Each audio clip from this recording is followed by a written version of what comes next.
Hey everyone, Egman here with another video. Today we've got a deck list with gameplay at the end. If you guys want to watch that, it's sped up and commentated over, so you don't have to like watch it forever. But yeah, we've got a new card, and actually got 3 new cards. But on the Facebook page for the Dragon Ball Super community, we've got 3 new green unisons. And if you guys aren't part of the Facebook group, definitely check it out. There's going to be a link in the description in the video. That's where a lot of people in the game post. It's kind of like the biggest like unofficial fan group for the game, which is weird that it's on Facebook, but it works out pretty well. And that's where I'm pretty active on there as well if you want to see my content and if you just need like another way to see me. But yeah, we got 3 new cards. This is the one that we're focusing on today, Hirudegarn Giant Force. Super great for the whole engine. We also got 2 more, this Brio-Broly, which I'm really excited about, and the Cell, which I'm unfortunately less excited about. I think it's a cool card. I think the -3 effect just kind of sucks though. Maybe we'll talk about it later, but yeah, this guy is good, and then also Hirudegarn Giant Force. This is just a fantastic card, which I think pretty much makes it pretty viable to play Hirudegarn in any just green leader. It's just a great unison for it. So it's specific cost 1. It has 15k attack, which is pretty crazy, except for it has this permanent you can't attack if you have 3 or few markers on it, which kind of sucks, but you know, just being able to stay it's great for the effect of like you can have a turn 1 unison that lives for a long time that your opponent will kind of have some effort to combo out of. It also has this auto choose 1 card in your hand, discard it. When your opponent combos, place up to 1 card from their combo area and its owner's drop area, then negate the skill for the turn. So this is a really good effect. It's it's 1 for 1, but if they use a super combo, you can discard a card that's dead in your hand, or you can get rid of like a big Hirudegarn like the 9-drop and just put in your drop area for technically free, which is a good effect in that sense. You also have this activate for +2, just choose 1 card in your hand, you discard it. So that's just good for setting up your drop area for cards you need without having to enter the battle phase, or using additional energy to get rid of like Hirudegarn, once again 9-drop from your hand. You can also do +1, choose up to 1 of your hero or Phantom Demon cards and KO it.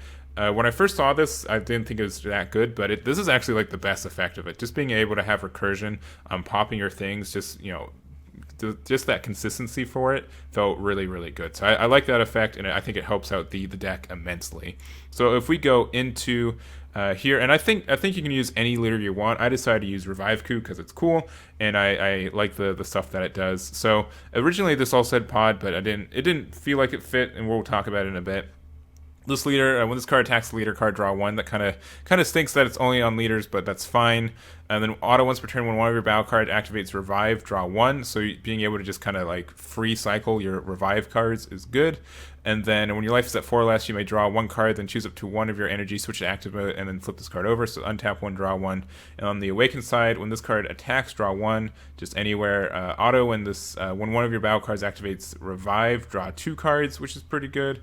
And then active main, once per turn, choose one of your blue-green multicolor cards in rest mode, and until the start of your next main phase, as long as the card is in rest mode, your opponent's card can attack leader cards. So it pretty much makes any of your blue-green cards a deadly defender, which is also pretty good. And so the kind of the big thing for this deck is you just get this 9-drop out. You cheat him out as soon as you can, and then you're able to just give it this effect where you like this deadly defender effect on a big 30k that also has Revive. So it's just really good. It just stops your opponent from really doing anything. So that's kind of the end game. We want to be awakened. We want to have this out, and that's pretty much it. But I think it's pretty powerful. And so this Demigra, I guess I should have said it earlier, is the new Hirudegarn Unison. So we're running 4 of that. We're also running 4 Tapion, Fate of a Hero. Fantastic card, just really sets us up. We use it to find Sealed Music Box, which is also a good card. You look top 7 for Hirudegarn, Tapion, Minosha, our green using card with a specified cost of 1. And then add it to your hand so you can add the Hirudegarn. I almost never use the active main for green to play a Tapion Minosha, so maybe this deck could be a little bit more involved in that, like just being able to find Minosha for 1 less. That's definitely something you can do, but I just felt like I never really did it. And so you use Minosha, and so you can play it. I guess with turn 1 you'd want to play. Turn 1 you always want to get Sealed Music Box because you want your opponent to swing on your leader just so you can get some Self-Awakening for it. This deck in general might need some more Self-Awakening options because you can get kind of stalled out late game, which kind of sucks. But you use that. You use Tapion. Either you use its active main to drop it and then play Sealed Music Box for free, or just hard cast it if you have it. And then is it only from from your deck too. So we're only running 2. So if you have 1 in hand, that kind of stinks. But what else? Because then you might whiff or whatever if it's in life. But you do that turn 1. Turn 2, you want to play your Hirudegarn, and then you play it, and then you drop something from hand and make it 2. Or you can know that you're going to go into your chain. You can do your chain by doing by using the Hirudegarn, and then you use the music box to play the Tapion from your hand. Then you pop the Tapion with Hirudegarn and use its effect to get the 3-drop legs, and then you just kind of go from there. So 3-drop legs, you're able to, when this one gets popped, you can go into the 4-drop, and then 4-drop has an auto. When your opponent combos, you may place 1 card from your combo area in your owner's drop area. If you do, so negate the skill for the turn, and then it goes into the 6-drop as long as you have 3 or more energy. And then the 6-drop, which is really good. You probably want to just run 3 of each, but when this card is removed from your battle area by a opponent's skill or KO'd, you can play 1 Hirudegarn with any cost of 4 or 9 from your deck or hand, and then shuffle your hand if you look through it. And if you didn't play any copies of any card, you can just make your opponent drop 2, and then also has an active battle, just KO itself, and take 2 of your opponent's battle cards with them. So that's a fantastic effect, especially since it's a 25k crit. And then you can use this guy to get the big 9-drop. Out of your deck for free. So that's like one way to get to it. And once again, this guy is just a big 30k unique blocker and with revive. And then if your leader card is green or Phantom Demon, when this card activates blocker skill, you choose 1 card in your opponent's hand, discard it. So it's a big 30k, and then whenever they swing, you can block, and they lose a card from their hand. But I think it's better for what we have here. And so what you can do is you can just get this guy out and then swing with it. There's actually like a lot of ways like you can get like a lot of value from this guy. But the thing that I like to do is that we also have Hoi, which when you can just choose 1 of your green Hirudegarn and Minosha cards, KO it, and when this card is used in a combo, it gets plus 5k power. So you can make sure that like you can like pop your own cards and then go from there. So let's say you get like this 9-drop out, right? And then what you can do is you can swing with it, and then you have a big 30k. Then let's say you swing with like your leader, and then so you swing, you use Hoi to combo, so now you have a 25k, you pop your Hirudegarn, and then since it has revive, you can use this blue-green revival to like discard Tapion or like a Dr. Wheelo, play this card again, and then you're able to draw 1 or 2 cards depending if you're awakened or not. And then you have another 30k swing coming at your opponent, and then you still swing with it, and then you put it in rest mode, and then you can use your Kaioken awakened effect if you're on your awakened side to give this the deadly defender effect. So now your opponent has to swing over this 30k before they can do any damage onto your actual leader, which is really good. And then even if they do swing over this, it KOs, which means you can revive it again, which means you get to pitch 1, draw 2, and then you have a big 30k blocker again that you can use to block on later turns. So it's just like really defensive and has a lot of value when you're defensive. Like whenever your opponent's trying to remove your cards, you're gaining value, right? So that feels really good when that happens. That's pretty much the thing for revive too. Your opponent has to like try to get rid of your stuff, and if they can only like middling like get rid of your stuff, you gain card advantage for them doing it, which is I think really unique to kind of the revive mechanic. And that's pretty much it. It's pretty simple, but I think it has a lot of potential for what it does. It's green, so we run freezes and dormant potentials in here. I don't have any other negates because we have a lot of blockers. We have 4 Tapions, we have 3 Dr. Wheelos, and they're a big 9-drop. We can also play just a bunch of other cards. Like if you want more hand control, you can play Rebrand for sure. Roshi can be good for recycling cards. You can play the Secret Rare if you want like a better win condition, like an A win condition, I guess. And then also, if you want to play like the blue Hirudegarn too, like you can run like 3 of him maybe. He could be pretty good at just like what he does is, let me bring it up. We'll just do it live. And we're going to type in Hirudegarn. If I can spell. There we go. And we'll say 7+. All right, a big old 9-drop. You can get this off of the 6-drop. You can't play it from there, anything else, but when you play this card, choose up to 1 of your opponent's battle cards and up to 1 card from their hand and place them on top of their deck in any order. So you can just play this and just get rid of 2 of your opponent's cards. It goes to the top of deck, but it's still like -2 for them. And then when your opponent attacks with 1 of their cards, if your cards, Phantom Demon, you can't do this effect, but just being able to pop 2 things is fine and a big 30k barrier.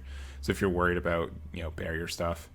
And then we also have this 7-drop too. So if you have 1 Tapion or Minosha and no Phantom Demons in your battle, you can play this for free, and then you can just use the 9-drop in your drop area to KO this and play it. So you can like cheat it out.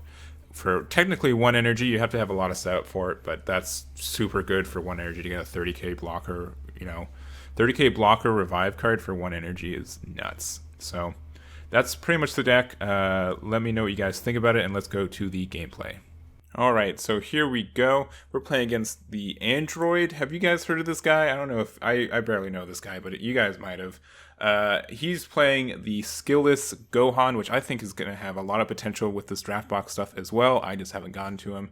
But we're seeing our opening hand. We've got a pretty good start. We've got pretty much most of the cards we want. We have Tappy on turn 1, which is pretty much the best way to start the game.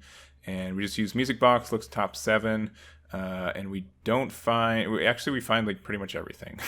So we have like the entire combo turn 1. We have both Hirudegarns, Tapion, and Minosha in our hand. We also have the Unison in hand, but he's playing with the 1-drop skillless. Plays that to get the ball and just swings into our lead, so we get some Self-Awaken, which is nice. I charge the 4-drop that I got from my life. And then I think there's definitely a way that I could have played the 9-drop this turn, but I definitely messed it up. But I swing into his leader. I don't combo anything, which I should have. I played the Unison, used the +2 effect to get rid of the 9-drop, I guess. Yeah, I get the 9-drop. I thought Minosha, and then I just kind of realized like, oh, I can't actually get Minosha into my drop area because I can't swing with my Unison. So I made a mistake, but whatever.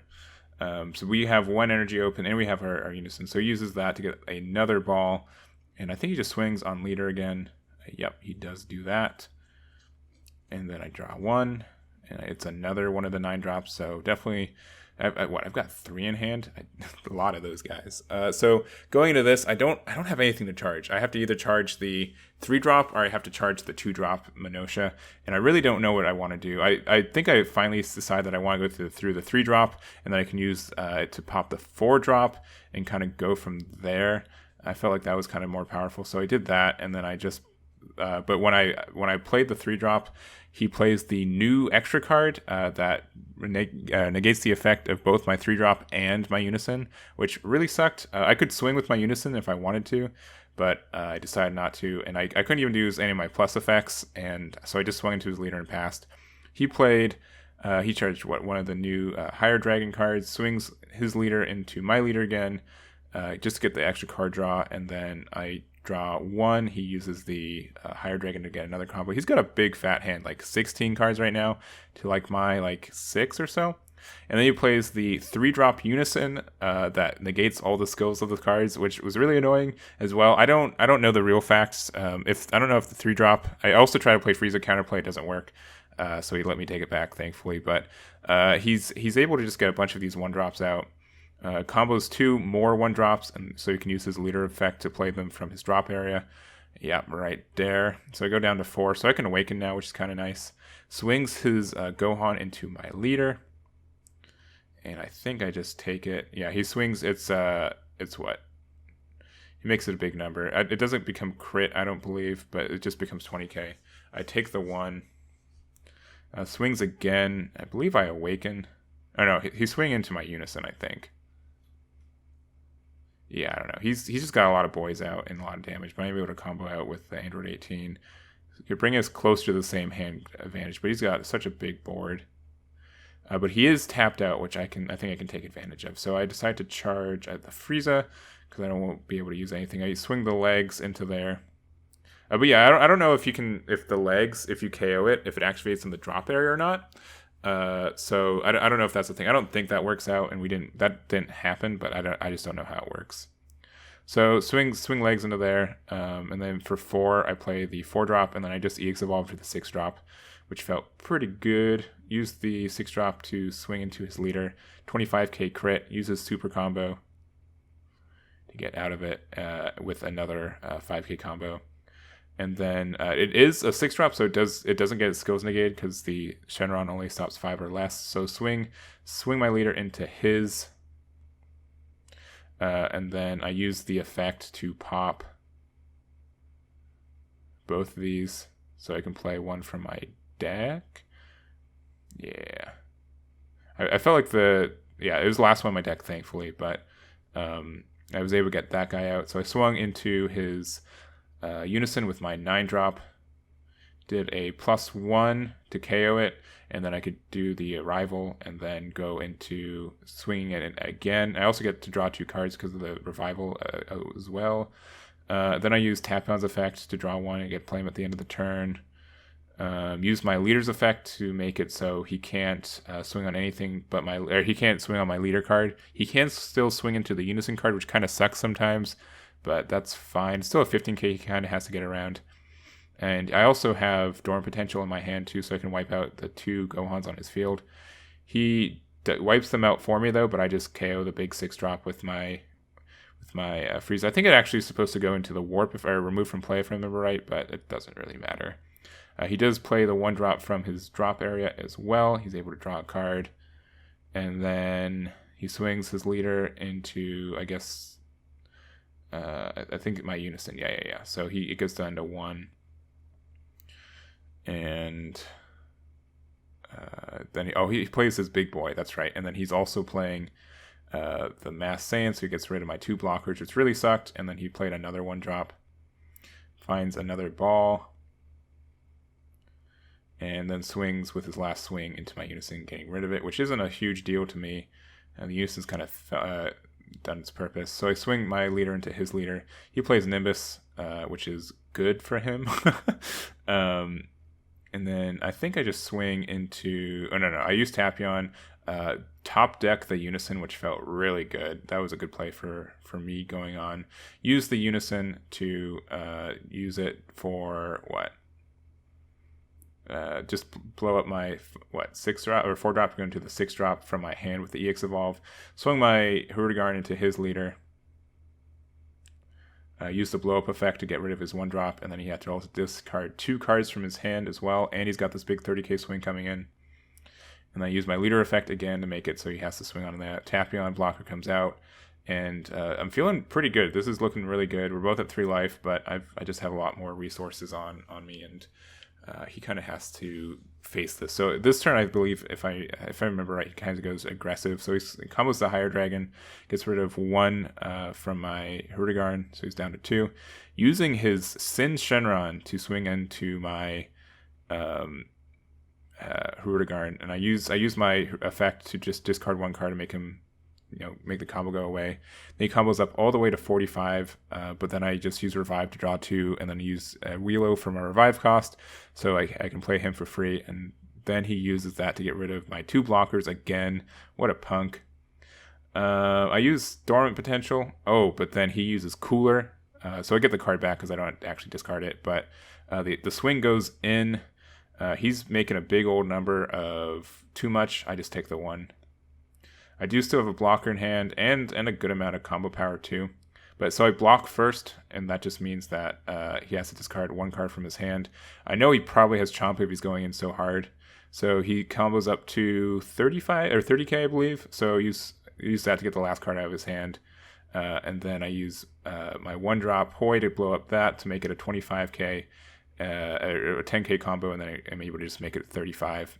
And from here, I just play the Hirudegarn from my hand for free, able to play the 9-drop, swing there, 15k into 15k, then I'm able to swing there, 30k into 30, or 15k, I'm able to pop it with my Hirudegarn, and then revive it, and then swing again with 30k, and just win the game. So that's pretty much it. Felt real good. I really do like this deck. I think it has a lot of potential with what's going forward. And that's it. So thanks, Aandroidd, for playing. Really close match.